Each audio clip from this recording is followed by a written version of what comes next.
So here's the big question. How are entrepreneurs like us, who have been hustling and struggling to make it to success, who seem to make it one step forward only to fall two steps back, who are dedicated, determined, and driven, how do we finally break through and win?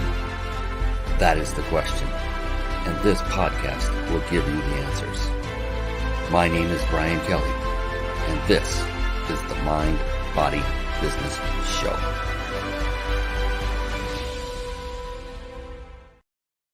Hello, everyone, and welcome to the Mind, Body, Business Show.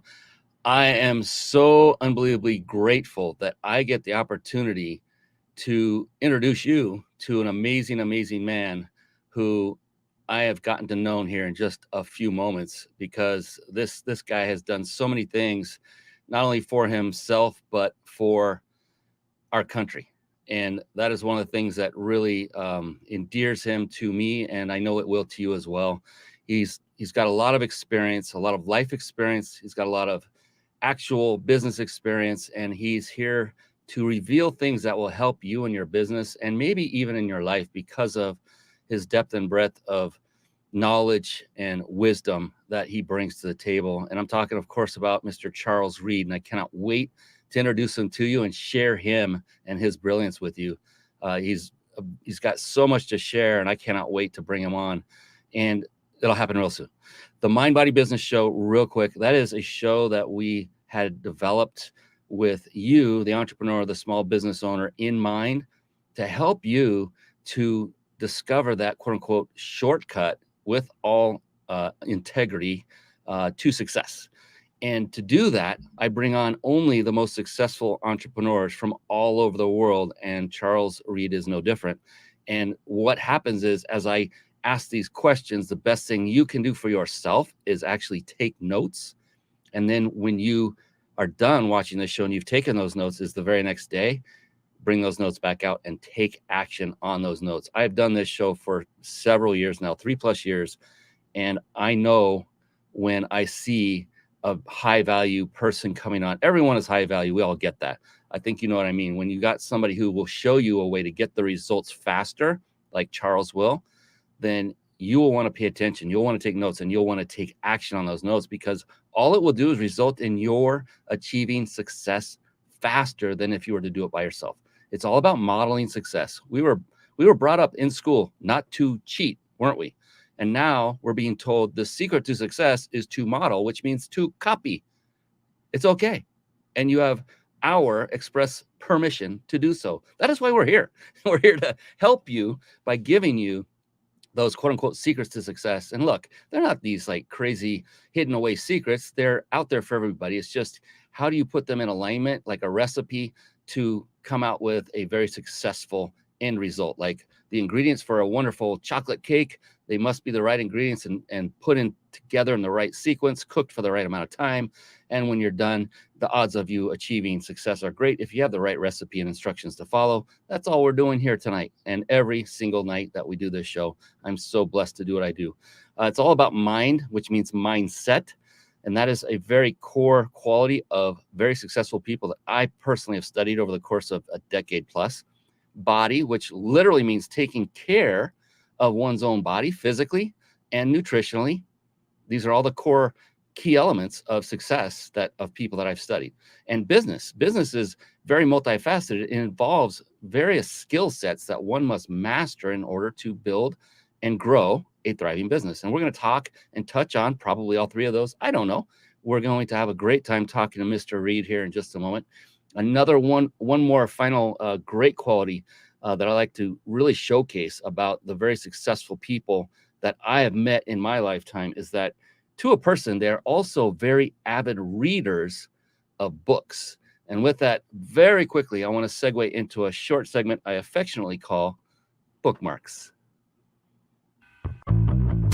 Bookmarks. Born to read. Bookmarks. Ready, steady, read. Bookmarks. Brought to you by ReachYourPeakLibrary.com. Yes, there you see reachyourpeaklibrary.com on the screen for those of you watching live. If you're not watching us live, oh my goodness, I would love to have you on here to actually partake and comment and engage with us as we do these shows each and every week. Sometimes we do 2 a week, mostly once a week. To do that, just go to themindbodybusinessshow.com, themindbodybusinessshow.com, and you'll see there's a place where you can register to be given announcements automatically of the next time we go live.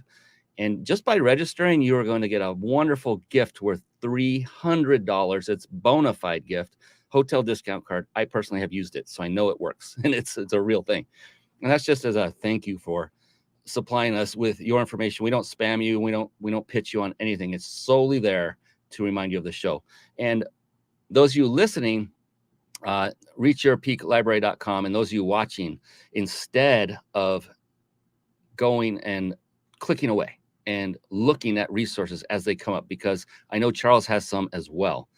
Instead of doing that during the show, I implore upon you to take notes and write down these resources rather than visit them while we are live or while you're listening to the recording.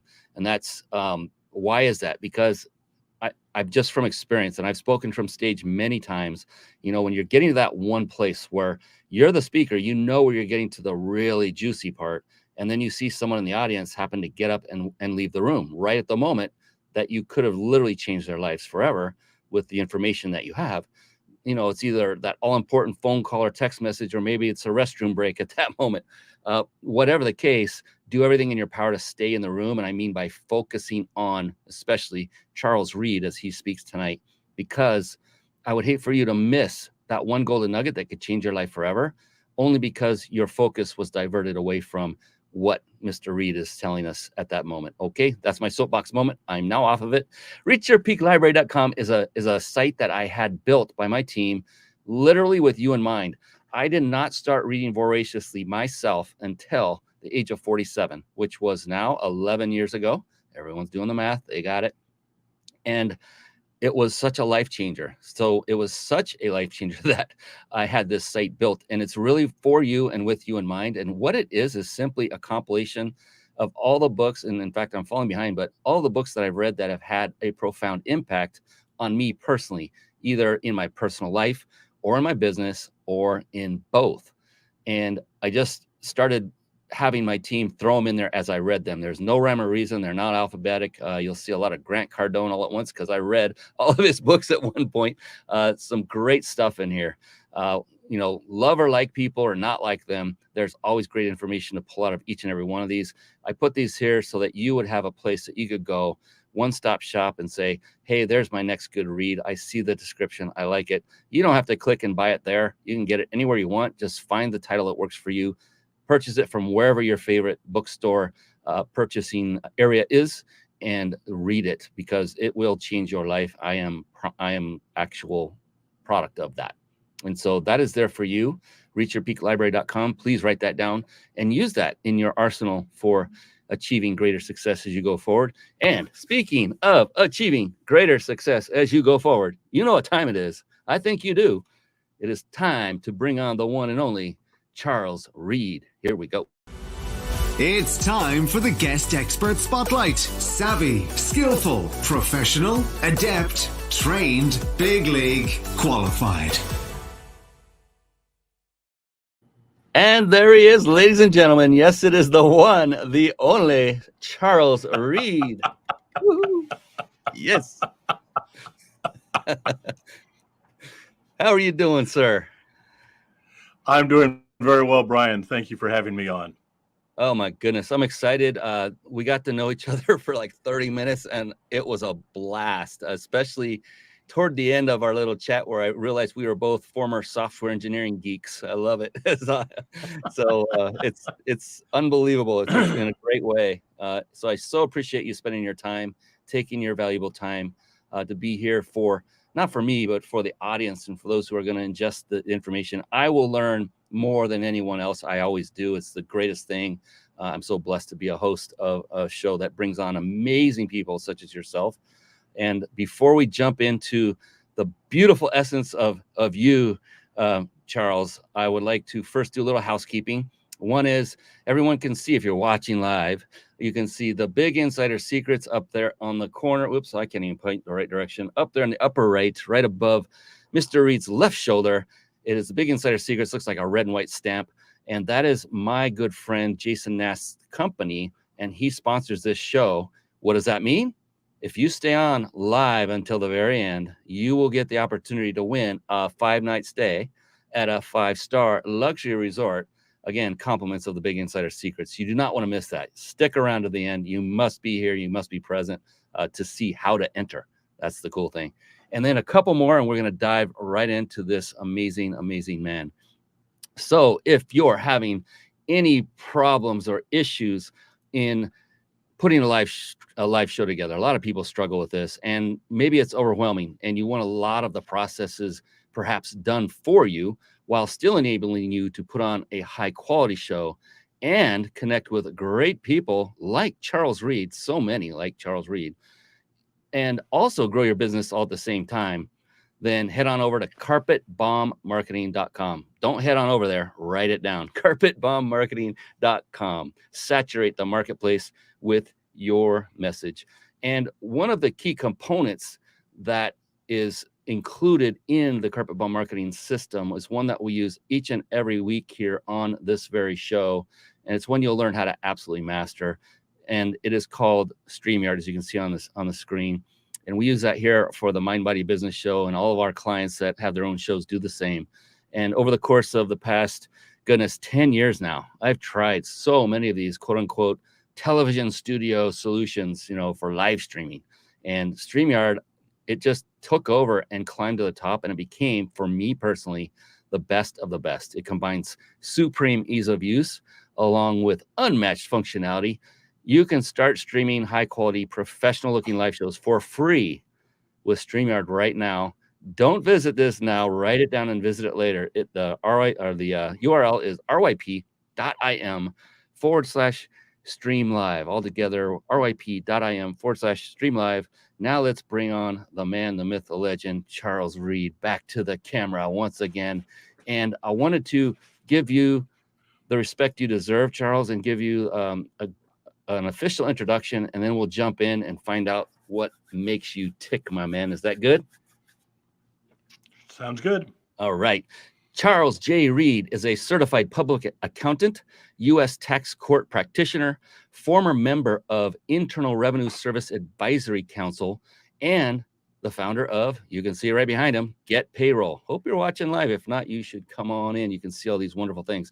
Mr. Reed's companies have provided full service payroll services, payroll tax services, Vietnam veteran, and other payroll related services since 1991. I'm so thankful for not only his service himself in the armed services, but also how he's helping our wonderful vets.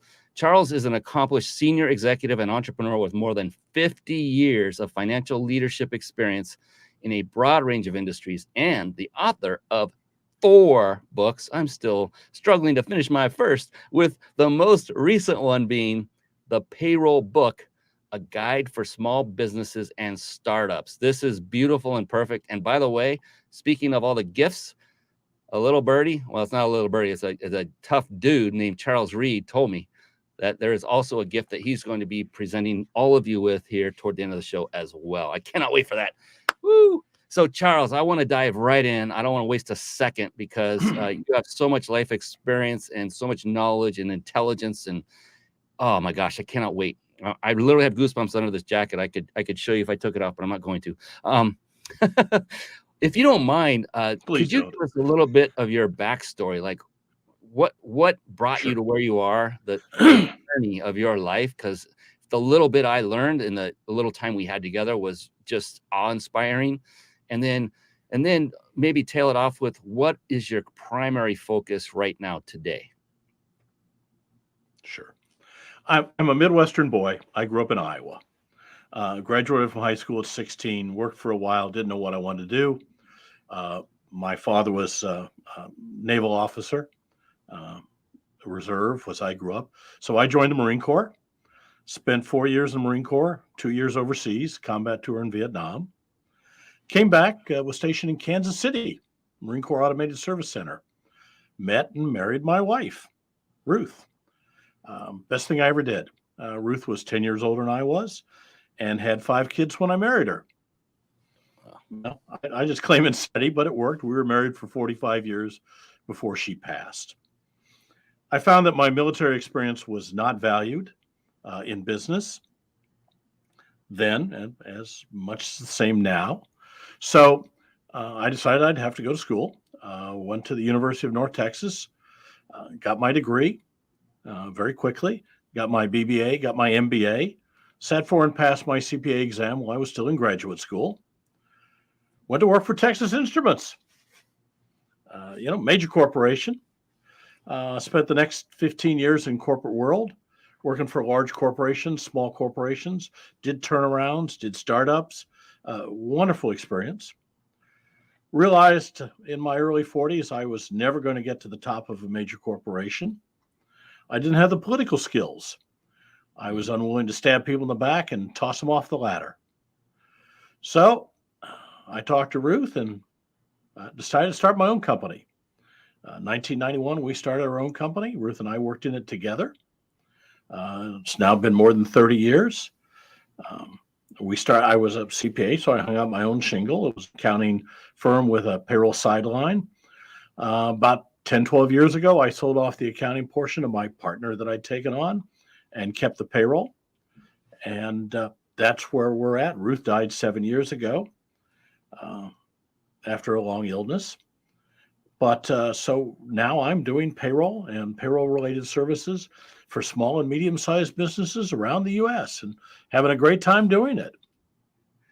Fantastic. So many things. Thank you for your service, and thank you for helping with the other veterans as well. And I love the statement you said about in your early 40s, you didn't have the political skills to climb that ladder. I totally get what you're talking about there. It's like, it's unbelievable how political one must be to advance in a traditional corporate atmosphere, isn't it? It's sad is what it is.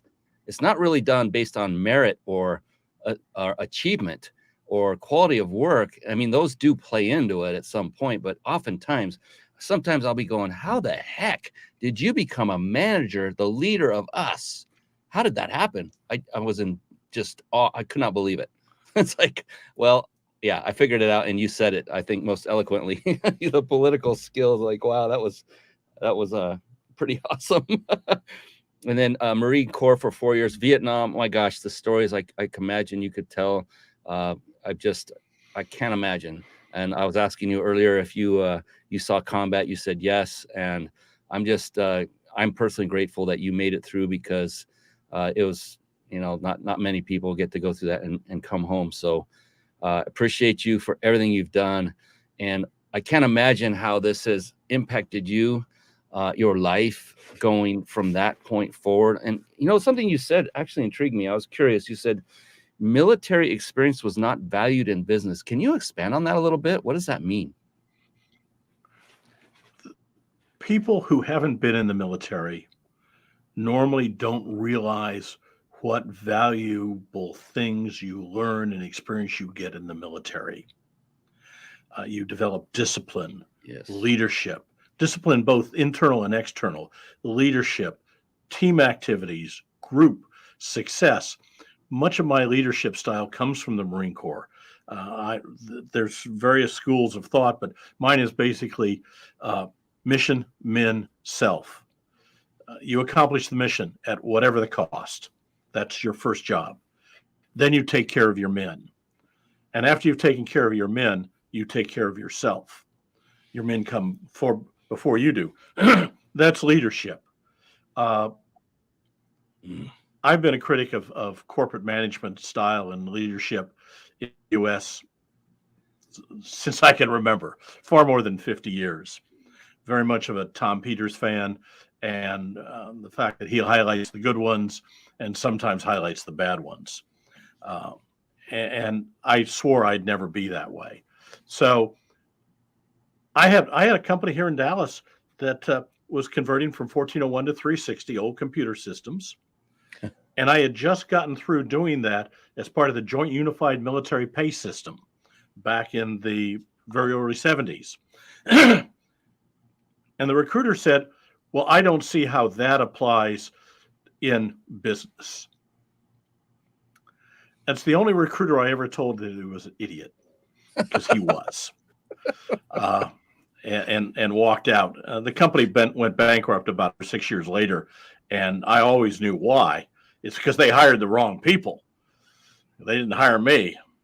So, yeah, they didn't understand what we as veterans bring to the table, and really downplayed our strengths and said, well, you haven't been working in business, so you don't understand anything.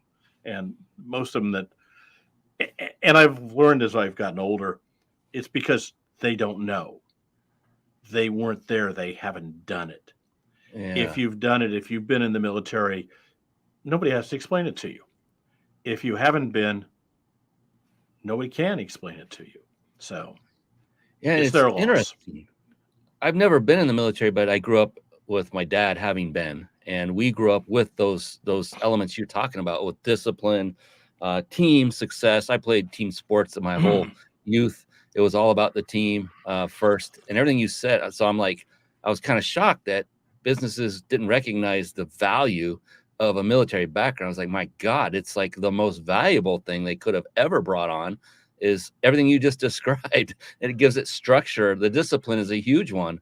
And the team and the leadership, everything you just said is like, it made no sense to me when you said that they did not embrace that. That just kind of blew my mind, honestly. A couple of years ago, I was on Fox News with Maria Bartiromo in Fox Maria in the Morning, and we discussed this, and her and her panel, and it's common in business. They just don't understand what veterans bring to the table. Wow, that's unfortunate. I get it personally, and I would tend to naturally, if I had more than one candidate in front of me, I would go after veterans if they are in the list, for sure. I mean, without hesitation, because of all the inherent things that they went through, that you went through, that helped them to, I mean, discipline was the biggest. That was the first word you said too. And I was thinking, yeah, the discipline. And that could permeate throughout the entire culture of a business in such a great way. It does. My father was a Navy officer, so I grew up with. We had a plan of the day posted in the upstairs hallway. Okay, so just like you would on ship. So, yeah, I learned it from a very early age. I have 3 sisters. 2 of them served in the military. Wow. As well as myself. So we're a military family, and I think very highly of the military experience and value my Marine Corps experience incredibly. But people who haven't been there don't understand. I almost feel the need to educate because, yeah, goodness. Anyway, I appreciate that you have that background, and I think it's got to be a key ingredient why you've achieved the level of success that you have in not just business but in life. Mission first. Yeah, and mission first. You accomplish the mission. It teaches respecting your leaders, your peers. I mean, so many wonderful things that come out of the values that seem to be missing in today's environment in the United States, which is unfortunate. But we need more people like you out there and getting their voice heard like you're doing right now. Okay, that's my soapbox moment. And that was my second one, actually, wasn't it? So you have authored 4 books. God bless you, man. I got to get past my first, but 4 books. And that's quite an achievement. And kudos to you for that. And I'm going to guess that would also translate into the fact that you're probably also quite the avid reader.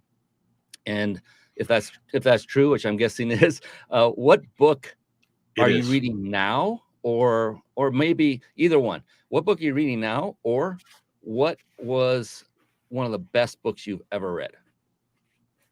Well, currently I'm reading the newest translation of the Meditations of Marcus Aurelius by the Hicks brothers, which is a much more approachable edition than any of the others that I've read. And I recommend it highly to everyone. So it's called The Emperor's Handbook, and it's Scott and David Hicks are the translators on it. But my best business book is without a doubt The E-Myth Revisited by Michael Gerber, because it teaches you how to work on your business, not in your business. As entrepreneurs, we tend to find a job. We make ourselves a job. We have a company that we can work in. And that's wonderful. But that's not growing the business. You've got to work on your business to be able to grow it. And there's a huge difference. That book was given to me by a friend of mine almost not quite 30 years ago, 28 years ago. And I was at my wit's end. I was about to fire everybody and move it back into the game room and be a sole entrepreneur again. And I read that book and I learned and I started working on my business, which has allowed me to be successful. Wow, that is also a turning point book for me as well. I got the unbelievably distinctful pleasure of meeting that gentleman in person several years back. It's probably been 7 years or so ago.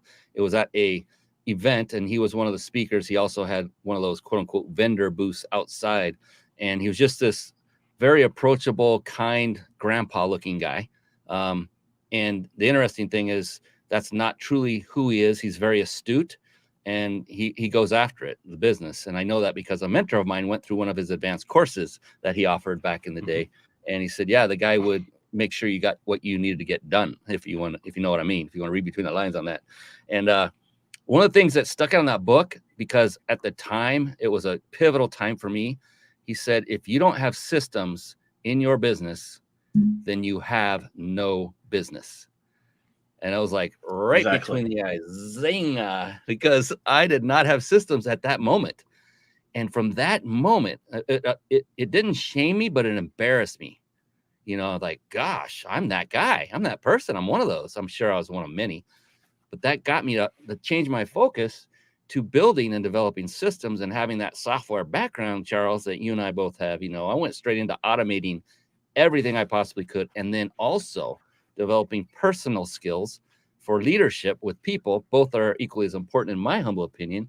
What are your thoughts on when it comes to automating various aspects of a business and or bringing on and developing personal relationships to help you build that business? Do you see the benefit of both, or do you tend to choose one over the other? What is your philosophy on that? No, you have to have both. You know, I didn't have systems either. And the first thing I did was devise a checklist for the payrolls. So each payroll was done by my employees exactly like I would do it. And our error went down to 5 sigma. We just didn't have any errors anymore. That had been a huge problem. And all of a sudden they disappeared by installing that system. We have a manual that covers everything. Literally, you could come into payroll, pick up that manual, and do payrolls perfectly. It'd take you a few days to do the first one, and the second one would be faster, and so on down the line. But everything is documented, everything is detailed. We update it constantly because things change. We encounter new errors, we encounter new problems, tax laws change, everything changes, and we're constantly updating that. But you've got to have people who understand that, who are capable of doing it. You want to hire good people. I like Warren Buffett's advice. We hire good people. We don't hire jerks. Okay. So you've got to hire good people. You've got to have systems in place. Systems allow them to succeed. My job as CEO, though I do some specialty work on the tax side because I'm the expert on that, but most of my job as CEO is to make my employees' jobs easier and more efficient. Because the easier it is, the faster things get done, the happier my clients are, the more money we make, the more I can pay them, my employees, and everything work together. So my job is to make them more efficient and make their job easy, solve problems. That's what a CEO should do, not be harping on them and nitpicking and theory X management and so on. If you hire good people, you don't need to do that. I totally agree with that. Micromanaging. I've been in those situations myself, former corporate employee as well. And oh my gosh, I don't have the. So I love that quote from Buffett. And I'm curious. So if you, Charles, you have two people in front of you, one has incredibly great character, the other one has all the experience you could ever need, but doesn't have the character, which of those two would you choose? I want the person that has the correct character. I want the person that'll fit our corporate culture. Our new hires get interviewed by everybody, and anybody has the right to say no. Wow. If they don't fit, then they're just going to be destructive, and they're going to last. They're going to problems while they do. So I want good people. I don't want jerks. I don't care how smart they are. Now I hire smart people. Don't misunderstand me. Right. But if they don't fit the culture, their brains, their experience, their skills are going to do me no good because they're not going to last. Agree. Yeah. And if they have the character, but not the experience, you can always train them if they have enough smarts to be trained, which is what you're looking for, right? That's what the systems are for, because the systems are the training. And today, in today's terminology, I think a lot of people call those SOPs, standard operating procedures. There's so many different words. I know you come from a military background where everything was what I call acronym soup. It's like, my goodness. Yes, I hate that.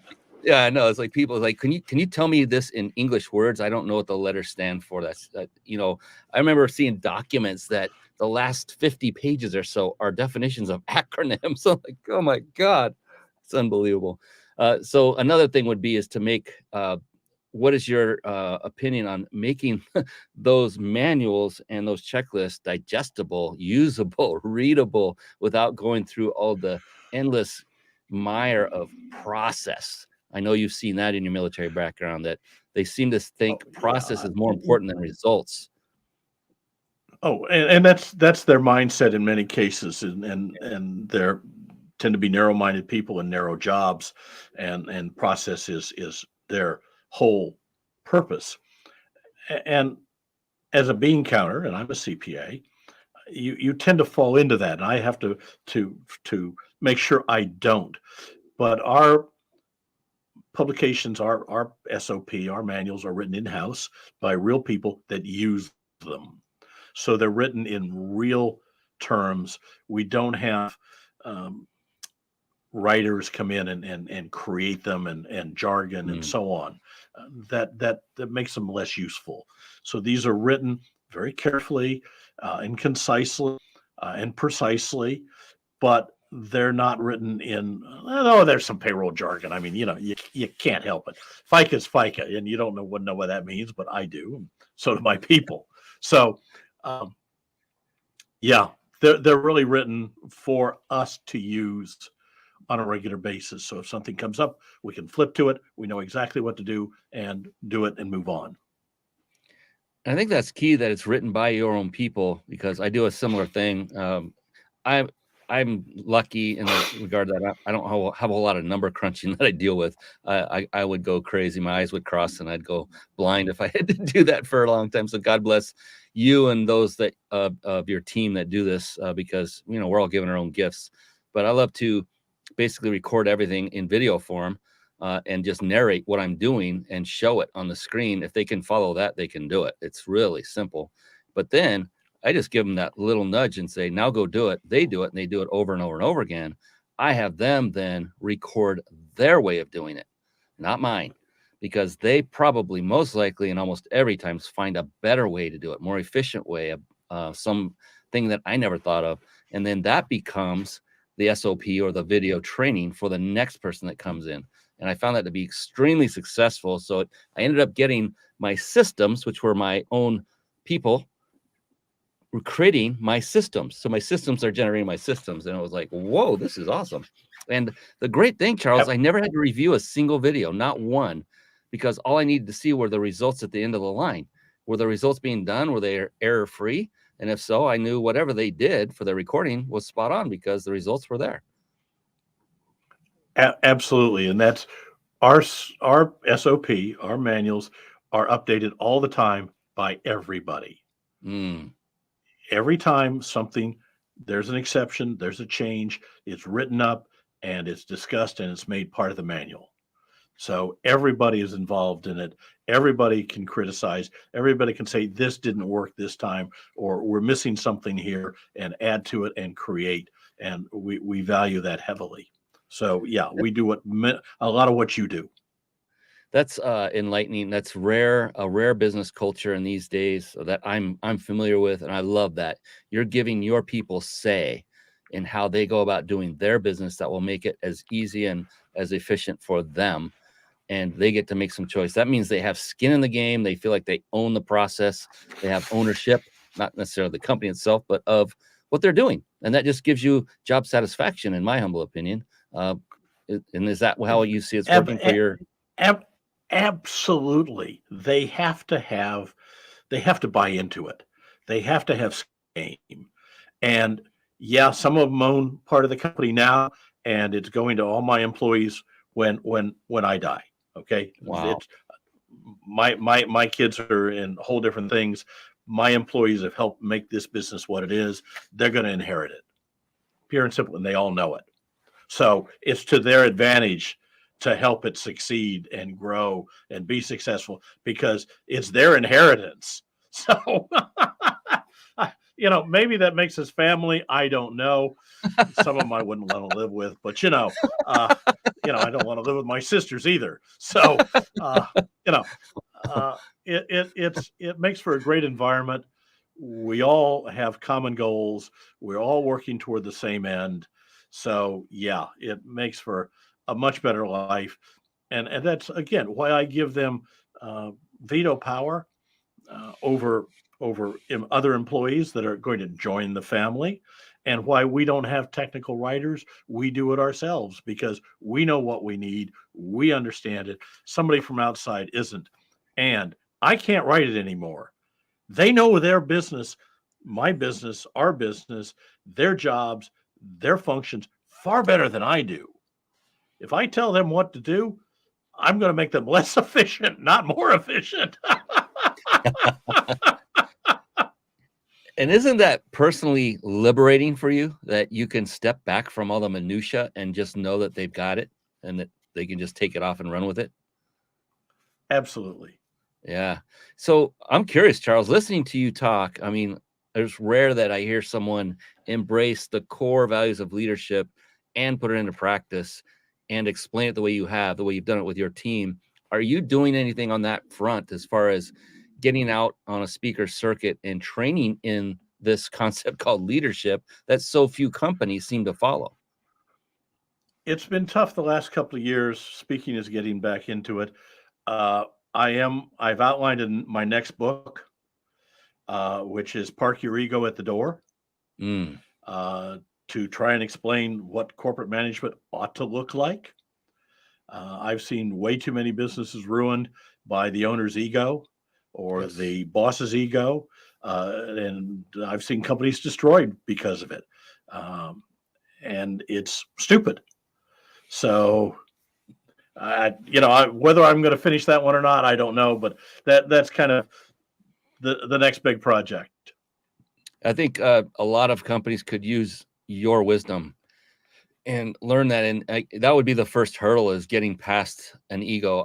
I know we all have egos. Every one of us does. It's just how much of it are you willing to get in your way from being successful? You can either have a big ego and be right, or you can have a small ego and be successful. Which one do people wish to have? I mean, it's such a cancer to progress. Ego is, in my life, in my experience. Absolutely. It destroys businesses. It destroys lives. It destroys families. And it's totally unnecessary. I mean, yeah, you're right. We all have egos. Dr. George Washington Crane, who was a physician and a lawyer, my parents took a small paper in Virginia to just get his column, all of them. And he had a saying, and the way to get along with people is to treat them like tattooed on their chest are the words, "I am important." Mm-hmm. And if you'll treat them like that, you'll be amazed at what happens. Yeah. Oh, who was it? It'll come to me. There was a gentleman I saw speak recently that he said there were only two things Ed Milet is his name. Ed Milet. That's the first time I ever saw him speak. I've heard his name many times. Very successful entrepreneur. And he said, I have two components that have basically, they have comprised my success. He said, number one is I love people. I see the good in them. I see that they have greatness in them and they can achieve great things. He treats them that way. And then number two, he said, I talk. So he loves people and he talks, he gets out there. Those are his two main components of success, that he can get out there and communicate with people. That's what he kind of meant there. And I thought, the love part is so missing. The loving of other human beings and seeing the good in them versus picking them apart so that we can look better against and next to them to further boost our own personal egos. Absolutely. So it was just so telling. And you seem to be very you probably led him into it because he is your junior in years. He's actually younger than I am too. I found out. It's like, wow, I'm not doing so bad, I thought. Anyway, he's a good guy, really good guy. That from what I could tell, I don't know him very deeply, but everything I saw, I loved. One of the things I love is how we learn from what we've done in the past. And all of us, every single one of us, especially the most successful, have made more mistakes than most people would ever even care to admit, right? But for a successful business person, mistakes are essential because it's the only way we can get to that next rung and learn from that past mistake to move it up. So in your life, what would you call what you would say is one of the biggest mistakes you ever made? And yet more importantly, what did you learn from it that catapulted you to yet another level of success? Well, we're discussing ego, and I have one, and I thought I could market. You wear a lot of hats as an entrepreneur, and you pass them off as you get busier and busier, and you pass off various responsibilities to other people. You delegate. And one of the last ones I was willing to delegate was marketing because I thought I knew what I was doing. And I'd finally gotten so busy here a few years ago, I hired a marketing manager. And after 2 weeks, I realized I couldn't market my way out of a paper bag. So, had I realized that a lot earlier, I'd be a lot more successful today.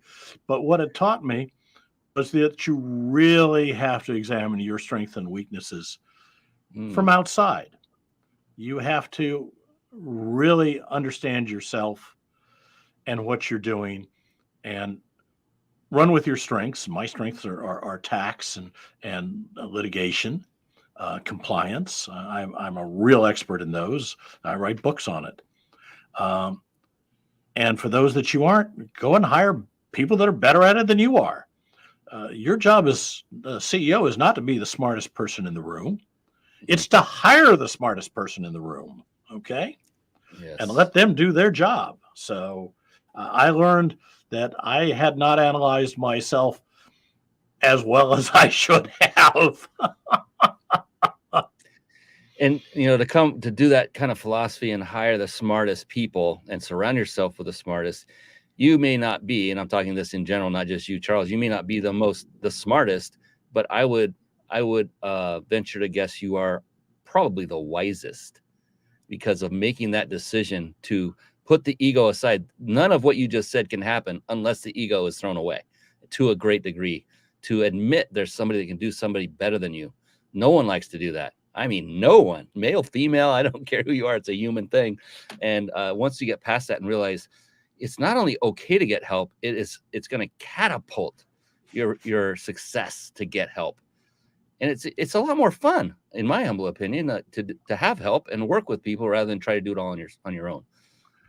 Oh, it is. And it is, as you said earlier, liberating. I have people who I can give responsibility to and the commensurate authority to handle that responsibility and not worry about it.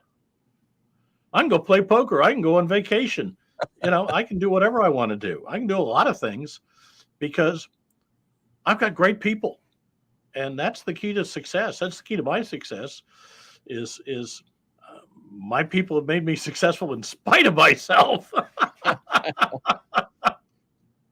And I love you're basically coining the fact that, you're successful because you have brought in great people. And I love that because Yeah. it takes you outside of yourself in such a beautiful way, because it makes you a family figure in that regard.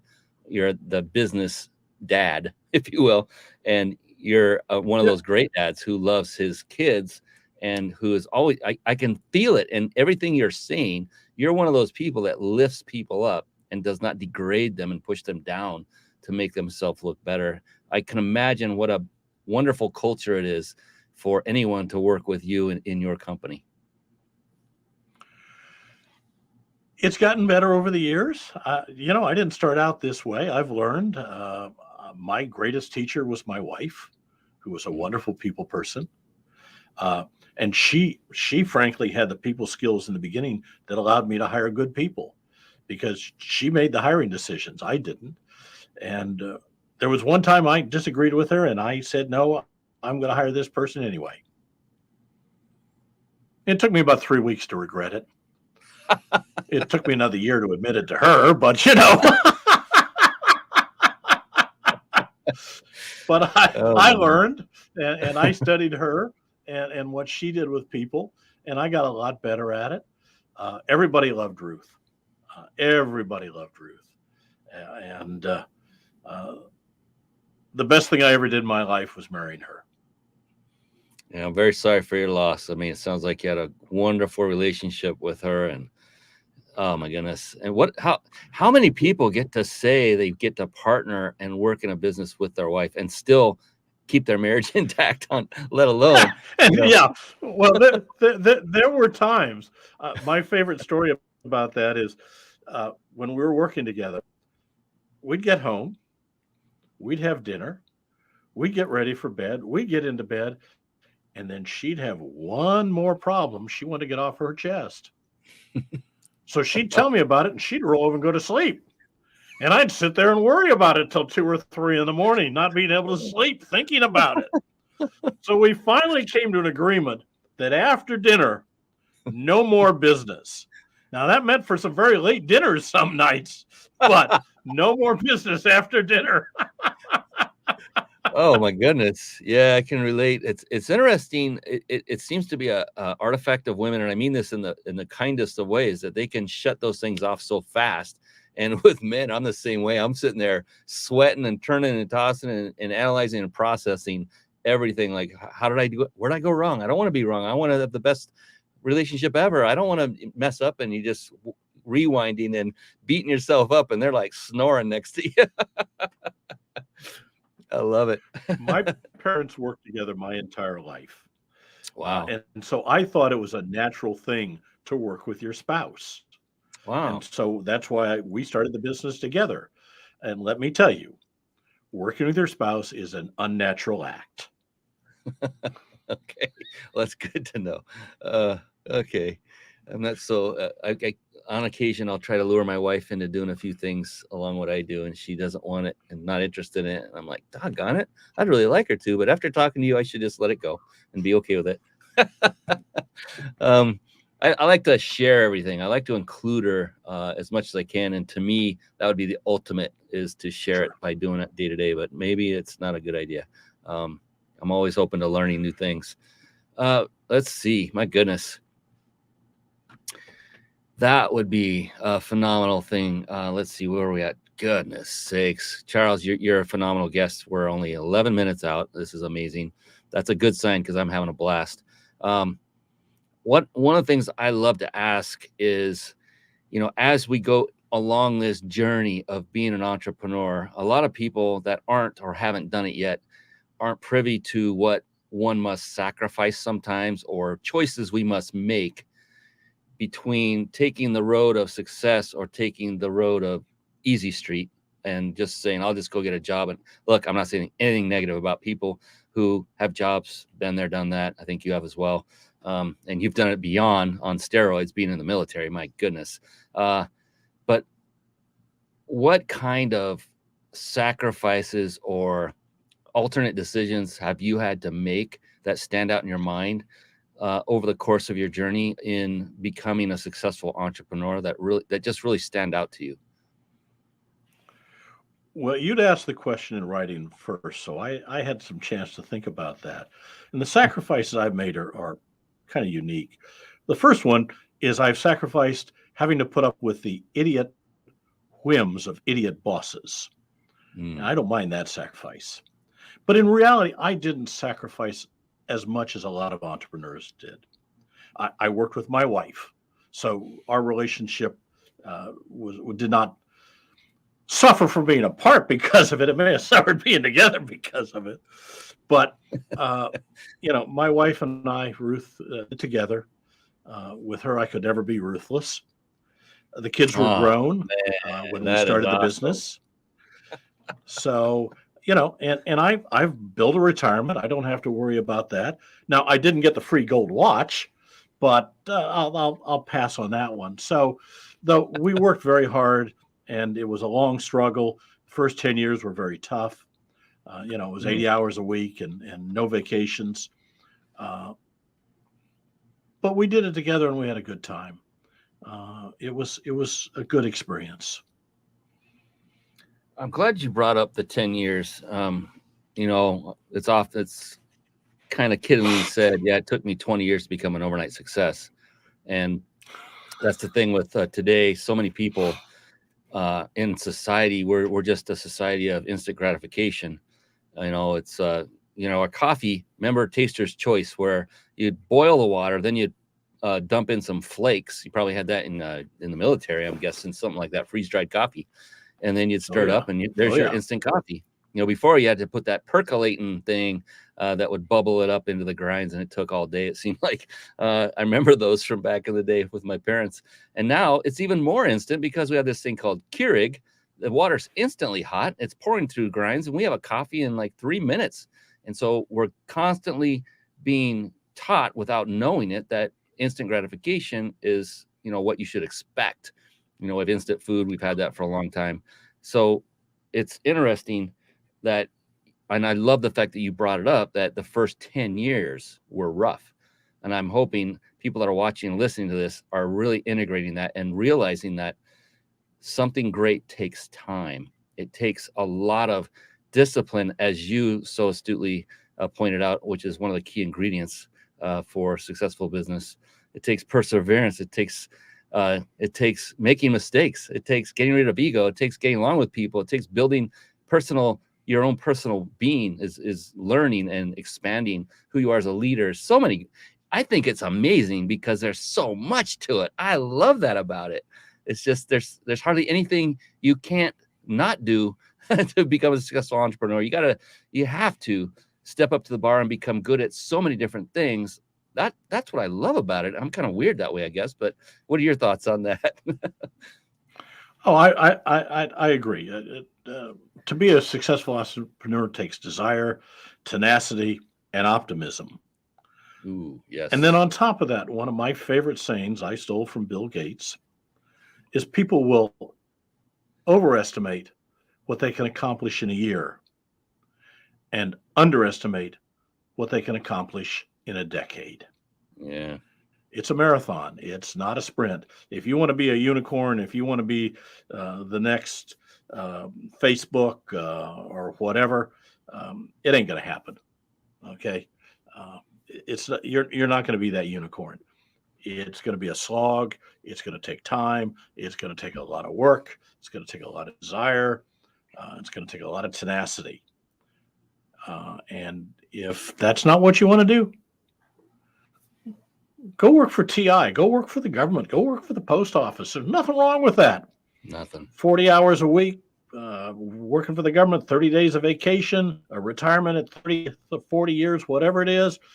Nothing wrong with that at all. Being an entrepreneur is tough. Being an entrepreneur is work.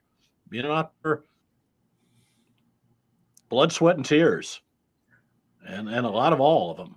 So it's not for everybody, but to me, it's extraordinarily satisfying because it's mine. Yes. I built it along with my people. So yeah, Mm. Yeah. I've heard great debate over this where I have my own personal opinion. I have an idea what yours is going to be, but I want to ask it anyway. Is going through all of that, how important, in your opinion, is it to succeed? How important is it to absolutely enjoy and love what it is you are doing day in and day out?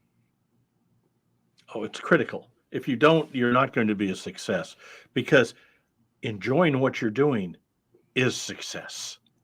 Oh, That is success. The wealth is not the success. The position, the power, satisfaction. It's that's what's that satisfying feeling is success. That's what makes it all worthwhile. That's success. wow, wow, wow. That was, oh, I've never heard that one. That is a phenomenal definition. I love that. We may have you expand on that a little bit later, and you'll understand what I mean by that when it comes. My goodness. So before we get too far in this, and I completely forget, a couple things I wanted to put up for everyone watching us live. I didn't forget. I'll show you how you can win a 5-night stay at a 5-star luxury resort. Now, look, these are all over the world, and they are not these little things where they take you to the basement and strap you in a chair and water drip torture you and tell you about a timeshare presentation. That is not what this is. These are bona fide vacation stays, and all you do is you pay the resort fees, the taxes, and that's it. And the travel to and from, but the resort stay, 100% on the Big Insider Secrets, the sponsor. So what I'm going to do is bring that up real quick and show you how you can enter. And I remember to write this down. Don't go enter the second. Don't worry. You will have plenty of time when the show's over. We will monitor it for several hours after the show's over, and then make sure everyone's in. And then we will announce the winner to that person after you've entered. And here's how you enter to win. I'll put that up on the screen for those of you watching live. Write this down. Go to ryp.im/vacation. Again, that's ryp.im/vacation. Write that down. And as soon as we're done with this show, I want you to go ahead and enter. I can't wait to choose that winner.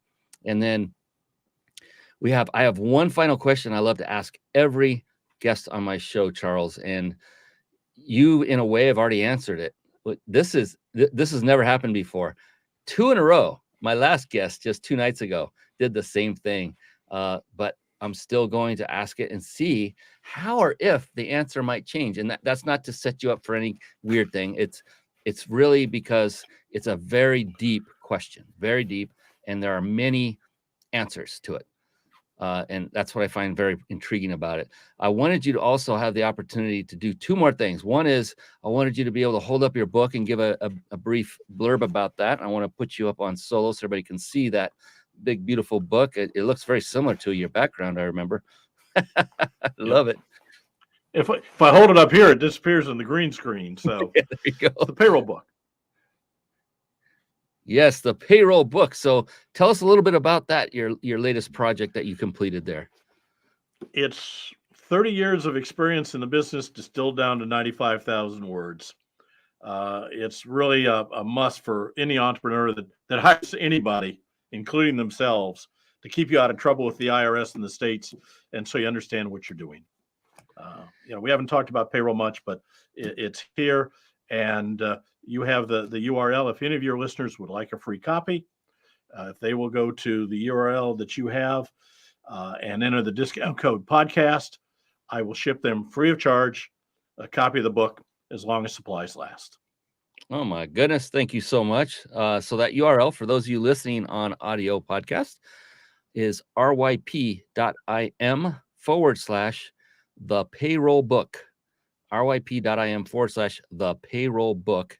And then when you're checking out in the discount code field, enter the word podcast and you get a free copy. Thanks to the amazing Charles Reed. Thank you so much. And I do want to give you a moment. I promised you this, and we don't have to stop right at 6:30, which it just turned, because I'm not paying for studio time, brother. We can go a couple minutes late if you're okay with that, because I definitely want to learn more about what it is you do, your actual, your business.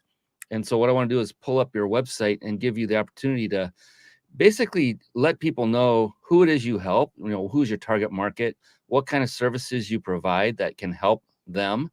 And if you have a success story or two, please also go with that. I mean, I'm here all night. I'm not going anywhere. So as long as you wish, feel free to let people know what it is that GetPayroll is all about.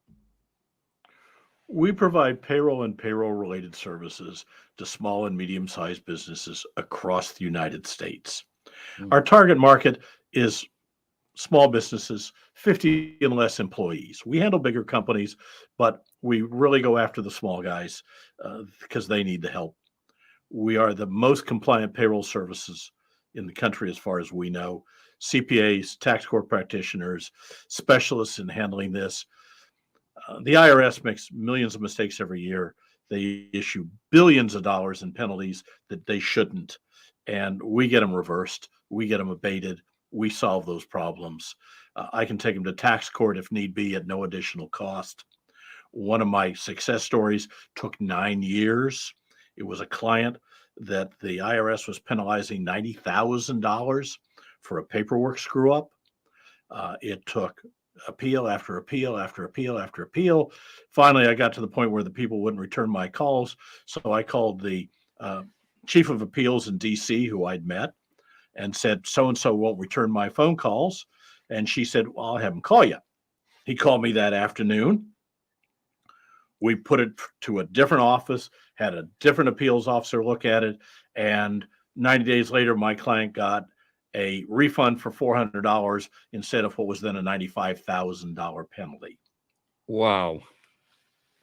It took 9 years, but if you know what you're doing and you know the right people, sometimes you can get things to happen. Dealing with the IRS is a whole series of no's followed by a single yes. So we handle the compliance side. I mean, our competitors do a reasonably good job of producing paychecks. I'm not going to argue with that, or they'd be out of business. But when it comes to the compliance side, they don't have the expertise on staff. If you call my biggest competitor, I won't use their name, just their initials, ADP, and you say, I've got a tax problem, I want to talk to a CPA, they'll tell you to call your own CPA. And if he really understood payroll, he'd be doing your payroll already. So we're compliance. You may never need us, but when you do, you really will need us. Yeah, I mean, just put that in perspective. 90K, even though it took 9 years, I mean, just do the math. That's 10K a year. You just saved that company. And is that worth it? And we didn't charge them anything. That was just part of the service. My goodness. So there you go. Look at this. You can schedule things on the website. It's scrolling by for those of you that are listening on audio podcast. I'm going through his website. It's getpayroll.com. Getpayroll.com. And I think you will agree from listening to this amazing gentleman, Charles Reed, that he gets it. He understands how to not just conduct business, but he's a phenomenal leader, and he loves his people, his employees so much that they're looking at inheriting this business when he's done with it himself, which is rare. I don't hear that. I guess never. So that's pretty compelling right there. So everyone visit getpayroll.com if you are a business that has 50 or fewer employees, and reach out. And I'll bet you if Charles Reed doesn't talk to you, that somebody amazing from his team will, because it sounds like he's assembled an all-star team. Anybody who calls, if they're not happy with what they're getting from who they're talking to, all they have to do is ask for Charles. And if I'm in the office, I'll pick up the phone. If I'm not, I'll call them back. I wouldn't doubt that at all. I have zero doubt. And so I so appreciate you, Charles, for being the man you are, for being the example. That's the word I'm looking for. What is it called? I'm nobody's. I can't think of the word, but you're a prime example of a person to follow in so many ways. And I know you're not perfect. I'm not perfect. In my humble opinion, only one human being that's ever walked this earth has ever claimed and can be claimed as perfect. So, but the thing is, there are not that many individuals that take it to the level you have. And I just am so appreciative of you. And I thank you. And you have just brought blessings upon so many people here tonight. And I thank you. I can't say it anymore. Appreciate you. Brian, it's been my pleasure. Thank you. Absolutely. And we got one more. Remember that question to end it.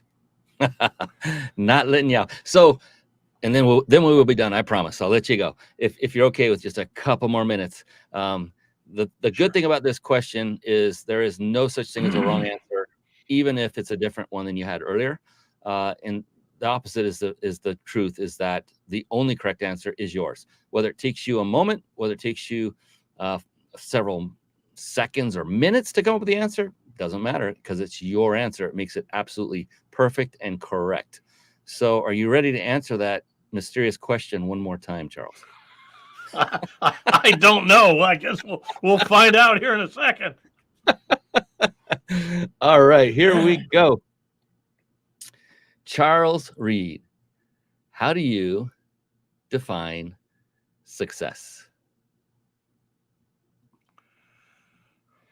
Success is enjoying your life, enjoying what you're doing. The money, the position, the power, the authority, all those are meaningless if you're not having a good time. And don't get me wrong, money's important, but they say money doesn't make you happy. It doesn't. It just solves all the problems of being poor. But happiness, contentment, enjoying life, that's success. I mean, I've had all kinds of positions in my life, done all kinds of things, been in all kinds of positions of authority, and I love what I do. I enjoy coming to work every day. I enjoy my staff. I enjoy my clients. I enjoy fighting with the Internal Revenue Service. I'm having a great time. I'm an old man, I guess, and young folk don't pay me much mind anymore, but that's success. The only thing I'm missing is Ruth, and that would make life pretty well perfect. But I can't have that, so I'm enjoying the rest of it, and that's success. And that is worth an amazing bomb run. Here we go. Smart bombs, knowledge bombs, bombs of wisdom. That is the definition of this amazing man named Charles Reed. I am so over the top excited and happy that you decided to come on this show, and you epitomize everything that's right in the world of today that's in kind of disarray. And I appreciate you for kind of righting the ship, hitting that reset button for all of us to kind of go, wake up, let's get back to doing things the right way, doing the right kind of leadership, doing it with intelligence, and looking forward to that moment when I'm going to be reaching out to your company services as well. And I think everyone else should do the same. Is there one best way to connect with you before we sign off for the evening, or is it going to your website? What would you prefer? The website, email is cjr@GetPayroll. And frankly, if it's something you really need help with, 972-353-0000. Press 1 for payroll and ask for Charles. Who does that? Only Charles Reed. That is phenomenal. Thank you so much for that. Nobody does that anymore. No one gives away their phone number. That is awesome. Thank you so much, my friend. I appreciate that. Wow. All right. Well, on behalf of the amazing Charles Reed, we have to call it a night at some point. And sadly, this is time to do so out of respect, both for Charles and for you watching and listening. So that is it for tonight's episode. I am your host, Brian Kelly of the Mind Body Business Show. He is the one and only Charles Reed. And I'll be back again very soon with another episode. Go to the mindbodybusinessshow.com and opt in there, get your $300 hotel discount card just for doing that, and you'll get notified of the next amazing entrepreneur that we interview. And don't forget, go to the mindbodybusinessshow.com, go to past shows, and you can watch this interview. If you missed any of it, it will be there within a day or two, and you can watch and listen to the amazing and very knowledgeable Charles Reed. All right, with that, thank you, Charles. God bless you, my friend. And for everyone else out there, keep crushing it, keep serving people, and blessings to you. So long for now. Take care, everyone. Thank you for tuning in to the Mind Body Business Show podcast at www.themindbodybusinessshow.com.